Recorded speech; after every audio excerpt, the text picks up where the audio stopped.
Hey y'all, Pink Lady here. I use she, her pronouns, and I am your host of Bet on Yourself, sis. So, welcome back. This episode is with Lucille Verdé. She is a cannabis entrepreneur and she's the owner and innkeeper of Canna Cape Cod, which is a bud and breakfast in DC. In this episode, we talk about our personal and professional journeys with cannabis. We talk about building community. We talk about navigating the cannabis industry. We talk about entrepreneurship and motherhood, changing perspectives and stigma on cannabis, advocacy and injustice in cannabis, and empowering Black women entrepreneurs. Now, I have been following Lucille for a really long time and I love what she does. So I hope you learn something new from her and I hope you're inspired to do that thing that you've been waiting to do.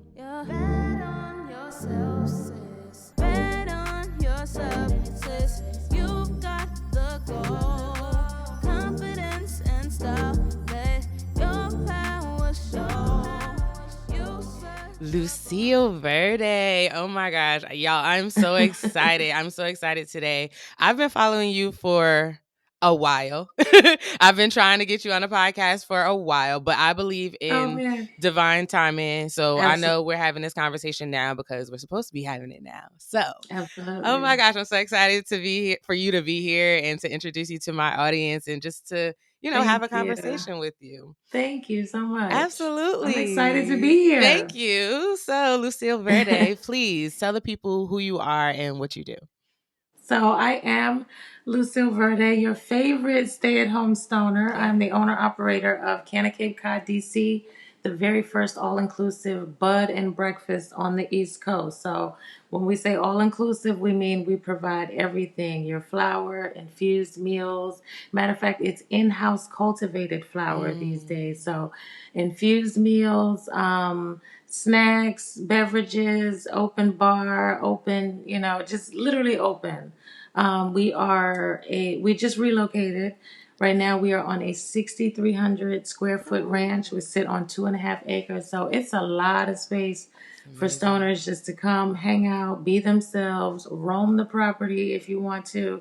It's just an amazing place to be. Anything that can be infused will be infused. We have CBD candles at Canna Cape Cod, DC. So it really is a stoner's paradise. So that's it in a nutshell. I am the innkeeper here. Your hostess with the mostest. I love it. I love it. So I remember I found you on Instagram, and I immediately sent your profile to it was my girls, my two cousins who we smoke together all the time, and they're my cousins. They're like my sisters. So I felt like y'all, we gotta go. It didn't happen. It hasn't happened yet, but I gotta get down there because, like you gotta said, get here. We aren't going anywhere. We aren't going absolutely. anywhere. So I'm it's gonna happen. Like you said, Smoker's Paradise was exactly like the vibe that I got. So it's just like, I wanna be a part of that. It's always been that. We've actually elevated from a 900 square foot row house to a 1,800 square foot Cape Cod, which is the name, Canna Cape Cod. People think that we're on Cape Cod. We're not. We're located right here in Temple Hills, Maryland. We were in DC. But now we're on a ranch style home, and it's been amazing. Beautiful. It's been amazing. The full event space in the basement. We've hosted some amazing things. People can spread out and just really, be themselves now in their own little pockets. It's awesome. So yes, now is the time to come. Yes. Now is definitely the time. Okay, good to know. Good to know. So talk about, because you mentioned a little bit about the progress, right? About how you started in a smaller space, you grew to a bigger space, now you're in this huge space, right? So talk about the progress and how this dream of yours, I guess, or how whatever it was, how it started, and then how it came to be what it is now, all that it is now. You know what? Honestly, how they say, we didn't land on Plymouth Rock, Randolph. Okay. Pretty much, that was the situation here. Like, I'm all tongues out, but that was the situation here. Like, I started off as soon as cannabis was decriminalized in Washington, D.C., I started throwing, real live cannabis parties. I always threw parties that you could, smoke at. but that wasn't the focus. Right. Once we went legal, we started throwing parties that was more centered around the plant, and not just consuming the plant, but spreading knowledge about the plant. I had a couple of like women's grow parties back in the day, a couple of speakeasy style. We were at the pop ups back in the day. It really started off as just events. Okay. And then honestly, the events got so good that people started like crashing on the couch, crashing in the basement, Yeah. crashing on a hammock. And then, Nice. I wake up the next day and I'm counting the people and scrambling eggs and making toast. So it honestly just kind of like very organically turned into a bud and breakfast. And every relocation that we've had since the beginning has been with keeping the business growing, with that being the main focus of the locations that we pick. So bigger and better guest rooms, of course, bigger and better kitchens, and more party space, because that is the heart of what we do. So the overnights was really the last step, which and I love it. I love it. I love hosting people for multiple days. You really get to know people, and stoners, we are some interesting Oh characters. We yeah. are. Oh yeah. I love it's all about building community, right? Like it It seems like it's is. it's really a community centered space and I love that. It Especially is. because, they got that on the West Coast, but on the East Coast it's not really here yet. I mean, in New Exactly. York, I guess has some stuff, right? But Right. still it's not like Cali. It's just not like the West Coast, right? Right. So I love Exactly. that it's coming, right? Like It's it is coming. It's coming. here. Yeah, The it's future here. is now. The Right. future of cannabis is now. And I'm Yeah. so excited for, people of color, particularly women of color, Yes. are grabbing hold of this industry and holding on for dear life, because Yeah. it's a female plant, it's an indigenous plant, it's only right that we be in this industry. So I'm Yes. I'm happy to see it. I love that there's so many women in cannabis that look like me. Yes. Yes. Yes. Love Yeah, that. Me absolutely. too. Oh my gosh. I'm all about, Black women entrepreneurs and just building and uplifting women of color in general, right? So Absolutely. talk more about the plant because you've kind of got a little bit into it, but Oh, talk a little bit more about the plant and like how you got into the business of cannabis.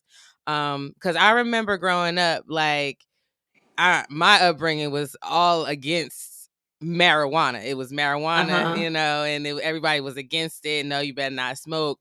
But there were pockets of people in my life who have always been consuming, right? And See, I didn't start until I was an adult. I started consuming around 18, I think. uh-huh. So yeah, just talk more about like So very different upbringing, but still okay. pretty much the same on when we started. I didn't start smoking until I was about 18, 19, and I'm glad. Yeah, I'm me glad that they too. didn't get a hold of me in middle school or something like that, because I might not have been able to control myself. Mhm. Just like when I got a job, school became a little less important to me. Mhm. I think the same thing, if I would have got high school, probably would have taken a back seat as well. But I did not really discover the plant for myself until I was about 19. But I'm from stoner parents. I Okay. come from two stoner parents. My dad, grew cannabis in the middle of the tobacco fields down in Southern Virginia. Like, Yes. I've never ever ever been a stranger to the plant, and the plant's Okay. never been a stranger to me. But I think as far as this journey, honestly, I was stuck in the house. I've been an avid smoker. I made a reel today about, all these newfound smokers now that the plant is legal. Yeah, And it's right. cute. It's cute, but they need some rules, because there are rules. But Yes, but no, please. I We'll get I into that too. Go ahead. right? So, but I started off. It was a snowstorm, and me and one of my cousins just decided to make some brownies. Okay. And honestly, just the act of pouring cannabis into a pot of hot butter made me sick to my stomach. Mm. I just could not imagine that, we're not going to be able to smoke this. It's not going to be like, what in the world Yeah. are we doing right now? But when I tell you, we had so much fun that weekend. We were snowed in, we were high out of our minds. And when I went back to work, because I'm a retired hairstylist, when I went back to work, And the first thing people want to know after a snowstorm is like, oh, how'd you, make out during the Right. snowstorm? How'd you? And I was like, honey, I made some pot brownies Yeah. and I made out just fine. And then everyone's next question was, oh, could you make me some? And I'm like, indeed I can. And then a Okay. little, edible business was born. It didn't last too long, but I literally started off, just a regular edible maker, just like a lot of people in the city. And just, watching the market, watching the industry, just knowing when and where to pivot to. Like my background is hospitality, and just being, in the salon and in the service industry. So I knew that was where I wanted to take it. Like I couldn't make brownies forever because my heart's not in brownies. I'm not a baker. You know what I mean? I'm just following a little recipe on a box. So, hospitality is literally where my heart is. So I love, the service industry, just giving people an experience. Yeah. So that's really like where we kind of went with it. Yeah. Yeah. Yeah. Just making cannabis an experience. I like to travel. I'm not a big like international traveler and all that, but I like to be out. I like to be pampered. I'm always looking to see like, the little details at hotels that make you feel special, and just bringing that back into the cannabis space. Because I know as stoners, sometimes we'll purposely choose like, a 3 or 4 star hotel because we're going to smoke. Mm-hmm.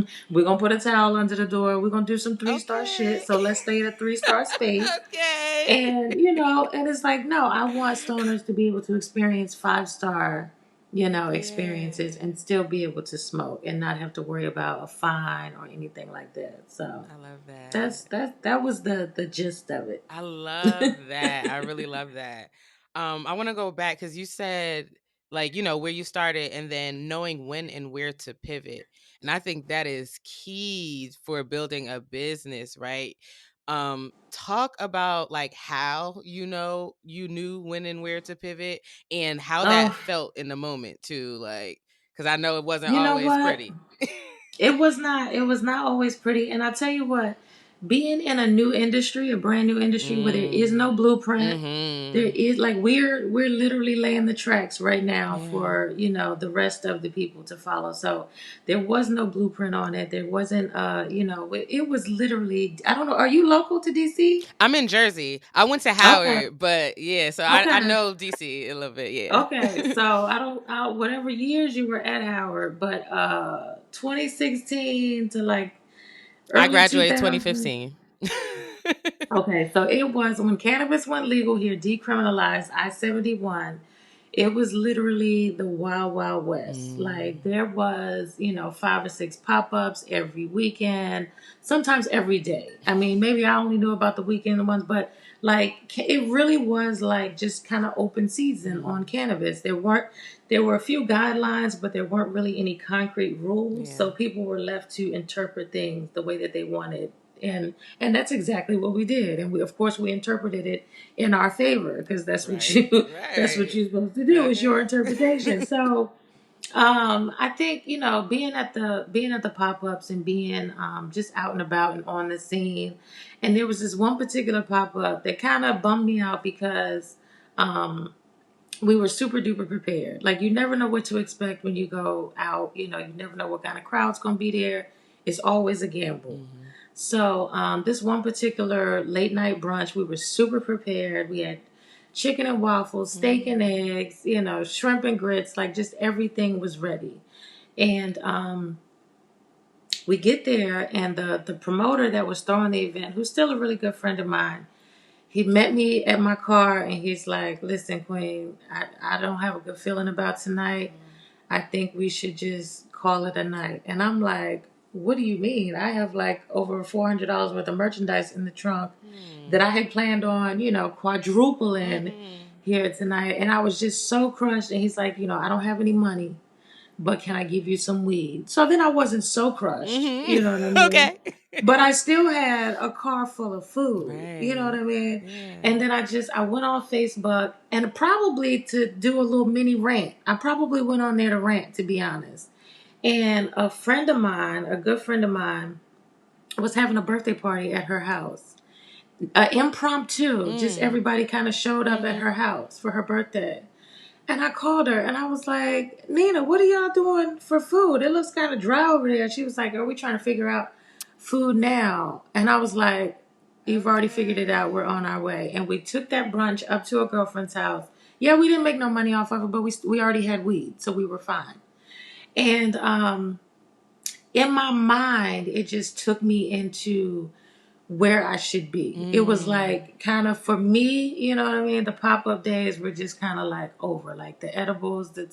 It was time to elevate into something different, and it's still going on. And I don't knock it. I actually popped out and popped up, this past weekend, and it was hella fun.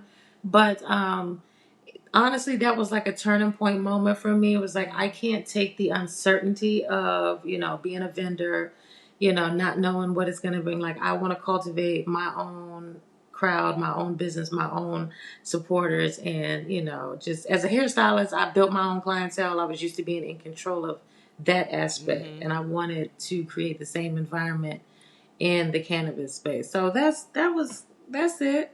Yeah. Yeah, I like how you said, I mean, you kind of just you listen to yourself. You knew what you want, you knew what you didn't want. And Yeah, you kind of just yeah, moved accordingly, right? And I yeah. think that's important, right? Cuz like a lot of us just stay stuck. Even though we know we don't like the thing, right? We know it's not for us, but we'll stay in it because it's just like this is what we're supposed to do. Like what That's else where do we're I supposed don't to be. know what else Right. to do. Things like that, Right. right? So I love it because like you pivoted, you allowed yourself to change, you allowed the business to like grow and change with you, right? So And accepted the signs. A lot of times we ask mm. for a sign and then we'll get a sign and it's like, I need a better one. I need a clearer sign. Like, no, you asked We'll for the sign, you rationalize got it, everything. Yeah. take it. You have to go with it. When you ask for it and you get it, you gotta recognize it. And I Absolutely. did. And I'm Absolutely. so glad. Yeah, yeah, because yeah, we'll rationalize today about well this, like no, Right. you knew what that Right. sign meant. Like I knew what it move was. accordingly. Absolutely. Yeah, Yep. Move I accordingly. love that.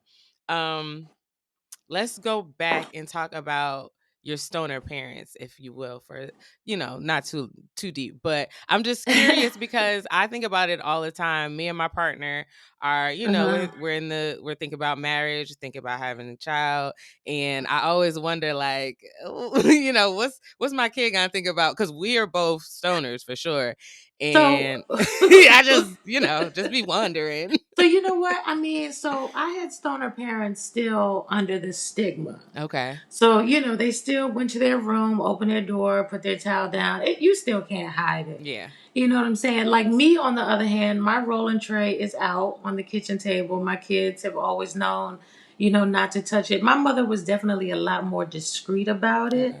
And I didn't, I smoke with my mom now. My father is deceased, but I did get a chance to smoke with him too before. But it wasn't really like in my face, but I knew what it was. Mm-hmm. I knew, my mother was a waitress and a bartender, so I knew when she came home stressed and, went in her room for a little bit and opened her window and then it smelled a little funny and then she came out and she was happy. Yeah. And like I knew, what was going on. I was a smart kid. So so yeah, with my kids, it's still not in their face, but it's also not I'm not hiding in my room with it with my window open. Like that's just not I feel like if we're gonna erase the stigma around cannabis, um, we're gonna at least have to be as open with it as we are with a glass of wine. Yeah. If you are comfortable having a wine rack in your house and your kids know not to touch it, then you should be just as comfortable with your rolling tray on the table and your kids know not to touch it. But we have to normalize that in order Right. for that to become the norm. Right. So, I like I said, I just came from some cool ass parents, Love and I that. know that cannabis was a huge reason for that, and cannabis is a huge reason that my kids are Yeah. getting a cool ass mom. So, Yeah. it's Yeah. just a wonderful plant. Love that. Love that. Love that. I want to take another sidebar really quickly and just talk about being a mom and an entrepreneur. I don't know if those journeys happen at the same time or like if the okay. So yeah, just talk Absolutely. about My like kids are teenagers. I have okay. teenagers now. Yeah. Yeah. You know what? It's been amazing because they remember getting dragged around. When I was working in the salon, I would drive across town, pick them up, bring them back to the salon. So they remember like the rat race of Mm-hmm. mom working and being full time Mm-hmm. mom and all that. But now it's super duper, like we online school now too, so it's like we spend a lot more time together than Nice. most parents and kids around this time. Yeah. I think it's awesome because my kids are also at a point where they can help me flip rooms and take trash, and like now they're part of the Yeah. business. They're part of the business, and they understand that what we're building is something that I want to pass on to you guys. Whether you decide to stay in the day-to-day runnings of it, that's on you, but it Yeah. will be your business. It will Yeah. be your business. So I like the fact that they're building it with me from the ground up. I I do. I think that's so cool, because it's your legacy, right? And you're thinking about what you Absolutely. want people to remember about you and what you want to be known for, and that's it Absolutely. right there. And being able to Absolutely. hand something like a legitimate something, a business, right, down to your A kids, like business of it, yes, and a beautiful. reputation. You know what I Yeah. always said? Like, I want to, with my kids, I want for someone to literally treat them accordingly when they Mm. find out that they are Lucille's kids. I want Mhm. their respect in this industry, in this Yeah. community. You know what I mean? Like, Yeah. I really want it to be like, oh, well, you know who they are, Yeah. right? Yeah. Like, we don't get enough of that. Love it. We don't get enough of that, and Yeah. that's the kind of generational wealth, not just money, but a real like legacy, a Yeah. real like reputation, and a real standard. So Absolutely. Yeah, I love that. I yeah, love that.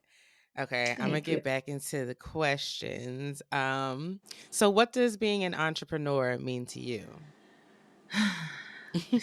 Nonstop, like it's nonstop, and you know what? And sometimes it's even like, um, sometimes it doesn't even feel real. Mm. Sometimes it really doesn't feel real. Like, I don't know, how close you follow my page, but like I do, live wake and bakes. And I can tell this is a good conversation, honey, because I haven't even lit my J, and it got to be good for me to be sidestepping Okay. my J. But like I do, live wake and bakes. I like to interact with my community. Like literally every guest I've ever hosted at Canna Cape Cod, DC, I still communicate with. Oh I yeah. would say 99% of the guests that have come here, I communicate with on some level. So Love that. being an entrepreneur for me just means like just going with the flow and just Mm. knowing, like you said, knowing when to say when, knowing when I can be the worst employee and knowing when I have to be, the best boss ever. Like, yeah, there's the ups are up. I was talking about this with an entrepreneurial friend of mine the other day. Like, we were talking about, yeah, how, when you have a job, when you have a 9 to 5 and a paycheck, it's like tough times can only last so long. You're Mm. gonna get paid, in 2 weeks, and you're gonna chip away at it even if you don't finish it up. As an Mhm. entrepreneur, honestly, sometimes there's no light Mm. at the end of that tunnel. Okay. Honey, sometimes there's no tunnel. Ugh. Sometimes you're digging through, black earth, Mm. and you just really just have to keep the faith. So being an entrepreneur for me is knowing that things are going to work out, knowing Mm. that what I have put into this universe is going to sustain me. And like, you got to have a whole lot of faith doing this. Yeah. Oh, You got to have a absolutely. lot of faith. You got, Absolutely. sometimes every card is maxed out, every, utility is on a payment plan.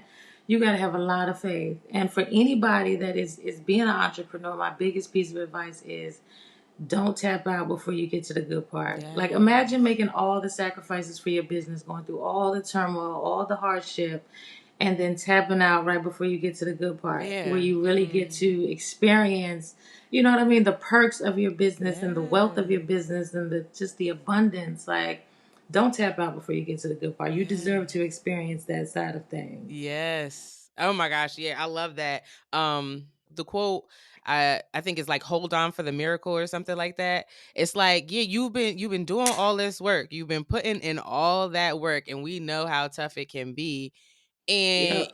you gonna give up before you get, like you said, get any of the Before you perks? reap Like, what you sow, no, you've like been doing. All this sowing, And honey, that's you why it gotta takes wait faith. for the reap. And that's why it takes That's faith, why it because takes you got to faith. keep going, right? Even though you can't see, like you said, sometimes it ain't even no tunnel. Like, It ain't even no tunnel. Forget the light. It ain't no right, tunnel. right, You just right. gotta keep You digging. like, I don't even know what I don't know. I just know that it's something else, right? It's Like, something else, yeah. yeah, absolutely. I felt that. I really felt that.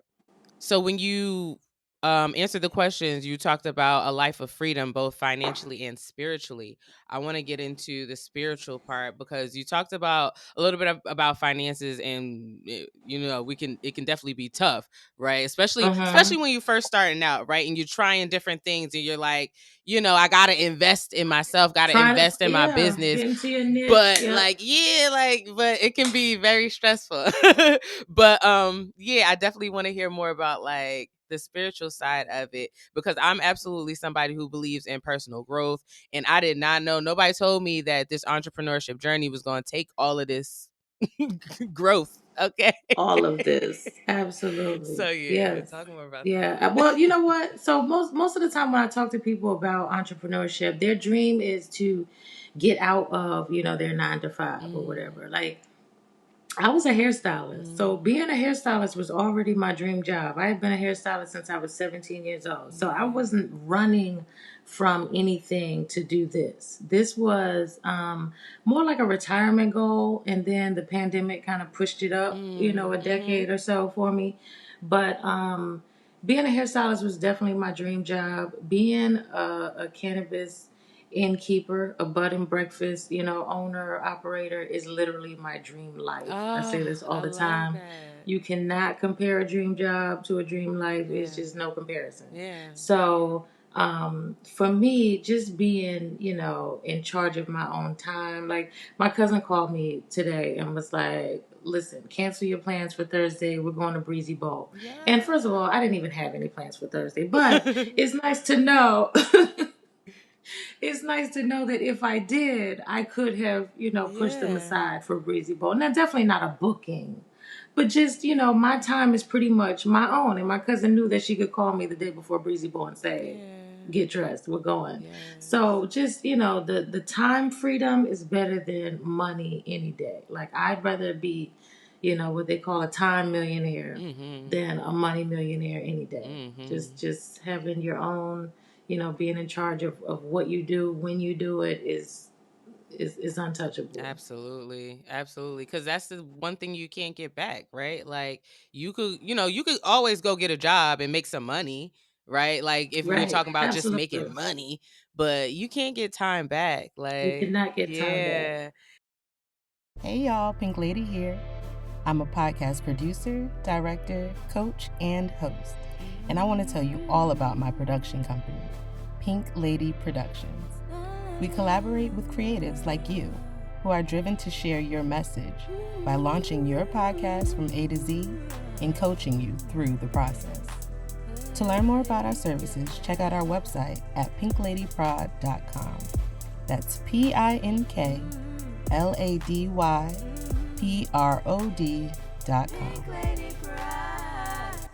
I want to hear about, if you can remember, the first time you ever smoked, the first time you ever got high. The first time, let me think, let me think. I know stoners, it's hard to remember sometimes.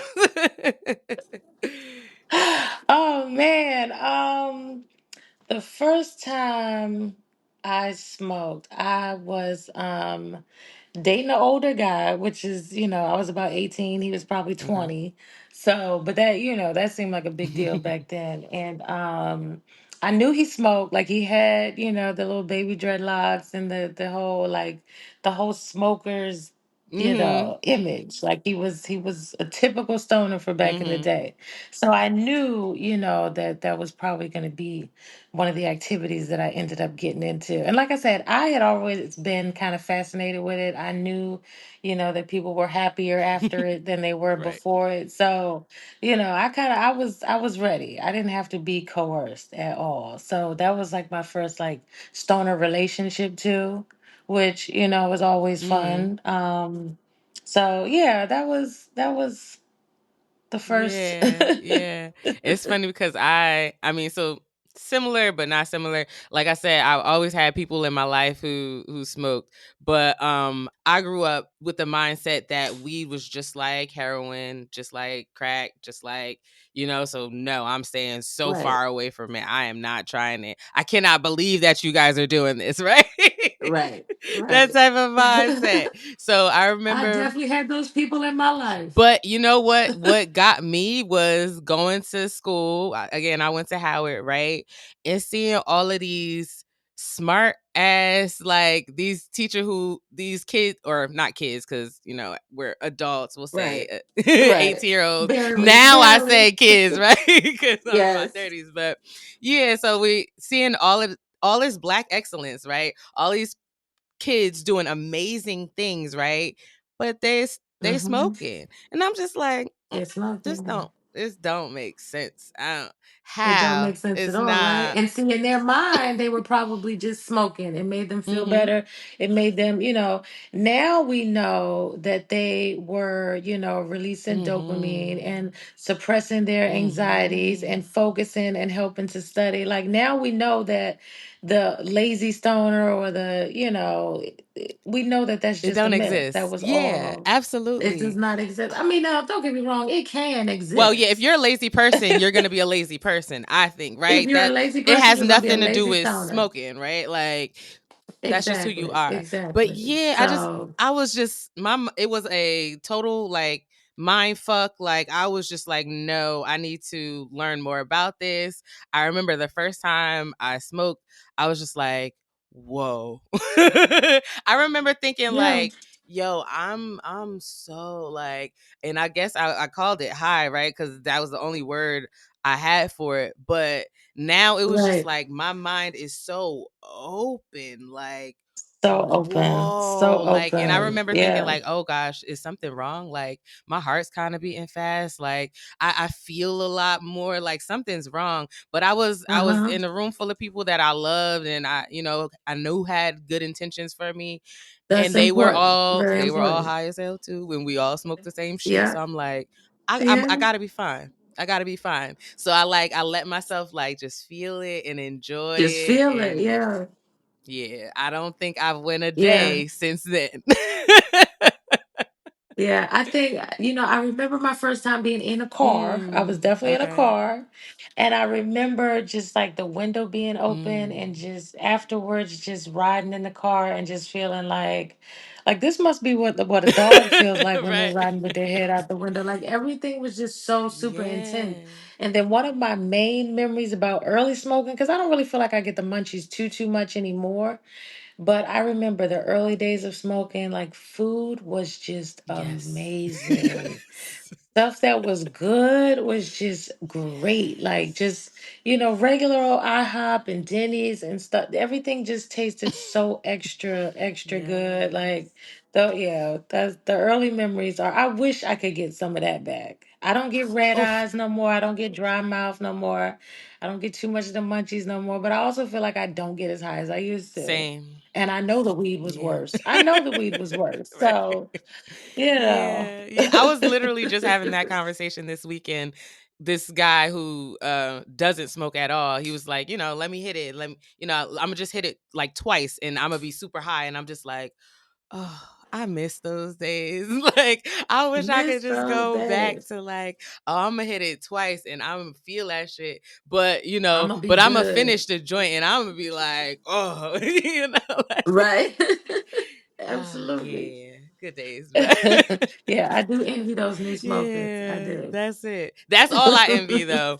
Well no, I also envy that, like, it's legal now and it's so easy to get now. Like, it's just everywhere, right? That So easy. that I envy a little bit too. I can't even lie. But Absolutely. let's go back to in the beginning. You were talking about rules for stoners, right? You were talking about how these newbies don't know the rules for stoners. They Please, don't know the rules. please talk about them. Well, honestly, the reel I made today, I was really being Mhm. silly. because that's kind of the nature of my Yeah. page. But I was just saying, just general stuff like passing to the left, but really just taking note of the passing. Mm. People can pass any kind of way they want to these days. Just make sure you're not handing it back to the same person that you got it from. Okay. Like, it's super simple. But new people will find themselves in a new situation under a new, feeling, and get totally flustered and not remember who gave it to them. And like, I get it, I That's true. remember. So I was really just being Yeah. silly, like, not never leave with a lighter that you didn't come Oh, with, you that's what I know. was gonna say. Okay. Never leave with a lighter that you didn't come with. And just like, a big one, you're gonna cough, Mm-hmm. nobody's gonna Mm-hmm. care. It's not that they don't care about you, it's just that they It's a know that part you're of gonna it. be fine. Mm-hmm. We're not gonna offer you Mm-mm. water, that's not gonna help. So, you know Mm-hmm. I think people, are used to getting some kind of reaction when they bust out Yeah. coughing in public. And when you find yourself in a sense, you're not going to get that reaction. We're used to it. So, just calm down. Mm-hmm. You'll be I fine. like that. So, yeah, just to mainly keep it calm. Yes. Keep it calm. It's a whole lot of things to feel, when you're new at Yeah. it. So just stay calm. Just let it happen. Ride it That's out. it. That's the main one, right? Just enjoy it. Ride it out, right? It's Yes. gonna be new. You're gonna feel a Yes. lot of new things, right? You A might lot of new feel a lot more. things. Things will feel more like intense, right? But Mm-hmm. yeah, like enjoy it. Enjoy Absolutely. it. Yes. And I'm always careful. I'm always careful as to what I, start new smokers out with. If somebody tells me that, they don't have much Yeah. experience, indica lean and hybrid, Mm. always. Always. The worst that can happen is, they get the munchies and they fall asleep. People are fine with Yeah. that. They'll do that Yeah. again. But if you start somebody off with a sativa, Mm. a really heavy sativa, or a sativa lean and hybrid, and they get, paranoid and the heart palpitations and just that whole, people may not want to do that Mm-hmm. again. So, I always just lean towards indica This is the hybrids. professional, I y'all. feel I like hope you that's a listening. better experience for a new Yeah. smoker. If it's not the right strand, it's also not the wrong Okay. strand. A sativa can be the wrong strand. Yeah. Yeah, yeah, yeah. That's great advice because the point of introducing people is, you want them to enjoy it. You want them to do it again, right? You don't want them to You have want a them to do bad it experience. again. Like that shit sucks. Not on my watch. Not on my Yeah, watch. No. absolutely. And of course, I had to learn that from experience. Exactly. From thinking, our thinking as a hybrid is lighter. Maybe a new smoker can't really handle a Mhm. heavy indica. Let's start them off with the Blue Dream, or not really the best Yeah. idea. And Blue Dream is not the worst, but some of the super silver hazes and sour diesels, and no, that's not the time to show off with your super silver anything. Right. It's not the Right. time.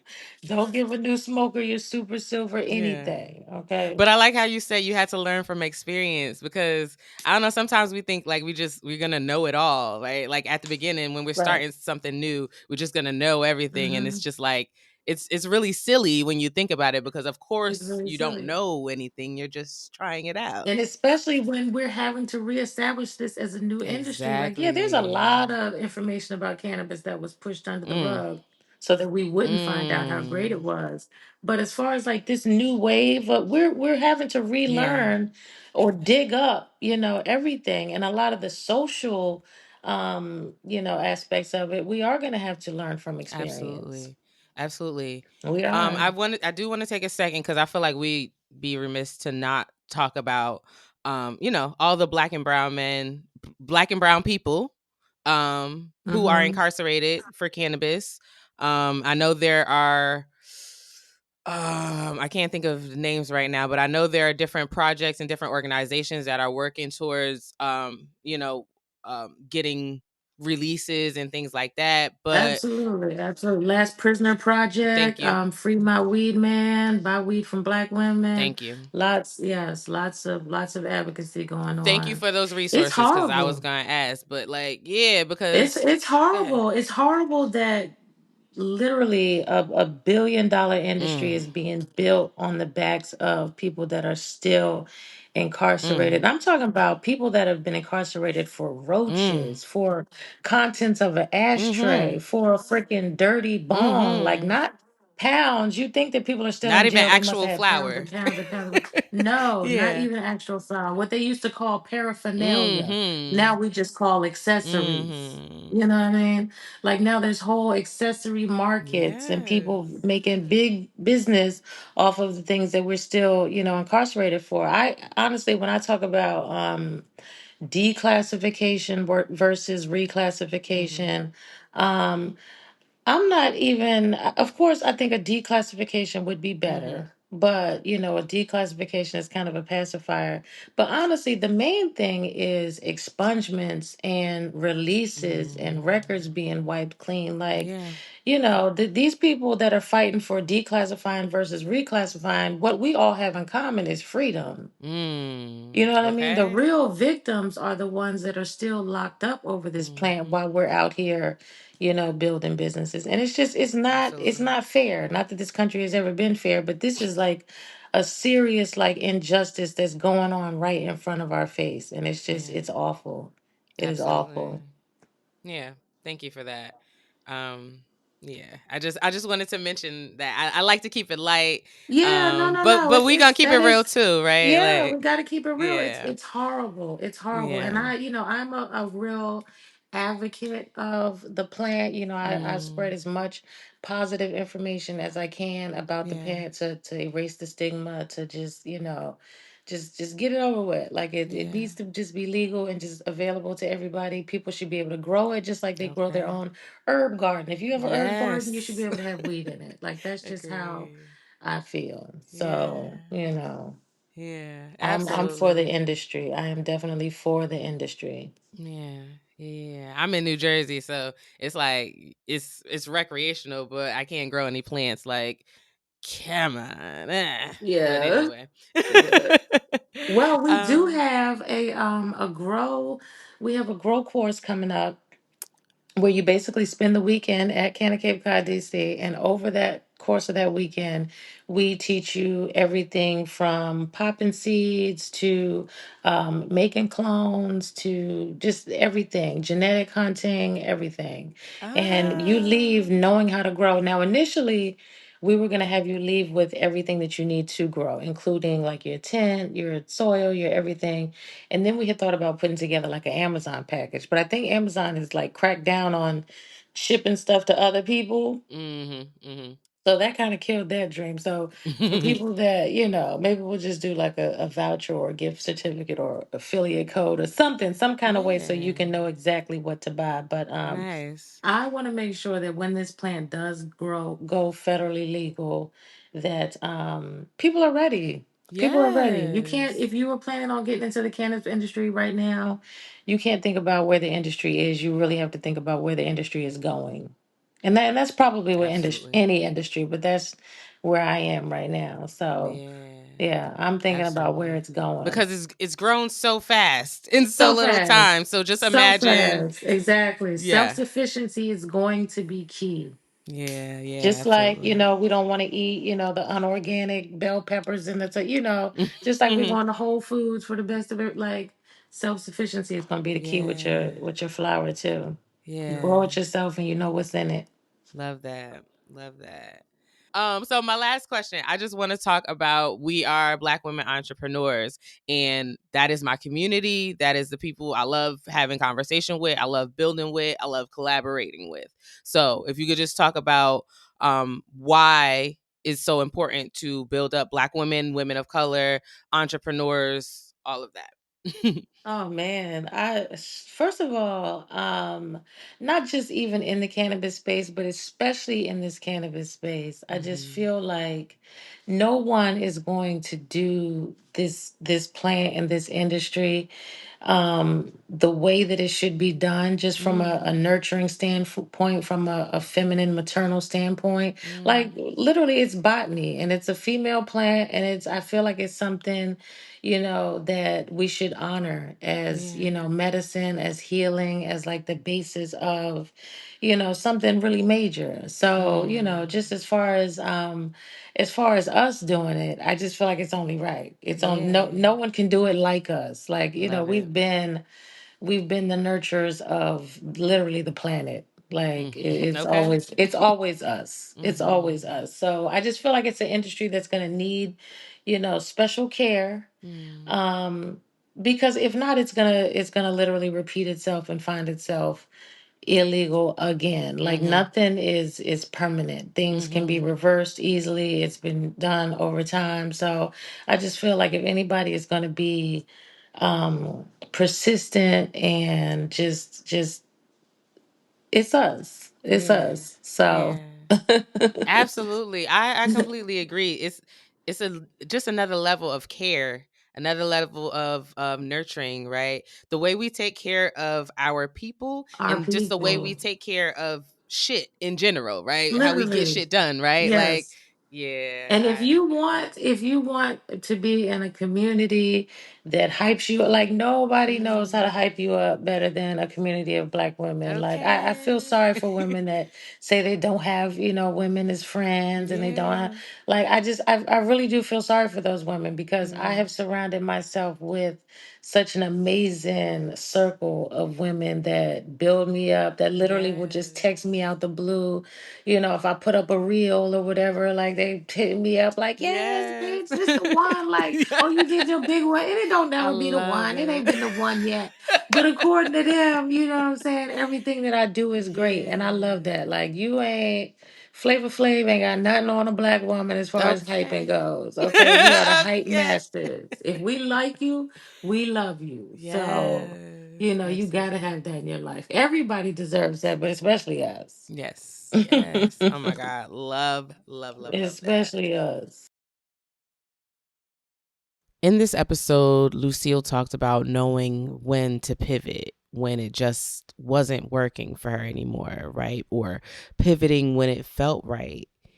And that is such a key because all the messaging that we get, or a lot of the messaging that we get, tells us to ignore how we feel, right? Team no sleep, keep going, push, push, right? Focus on the facts, focus on the numbers. But we feel how we feel for a reason, right? So instead of ignoring it and avoiding it, we need to lean into it and explore it. So I hope that helps you bet on yourself, sis.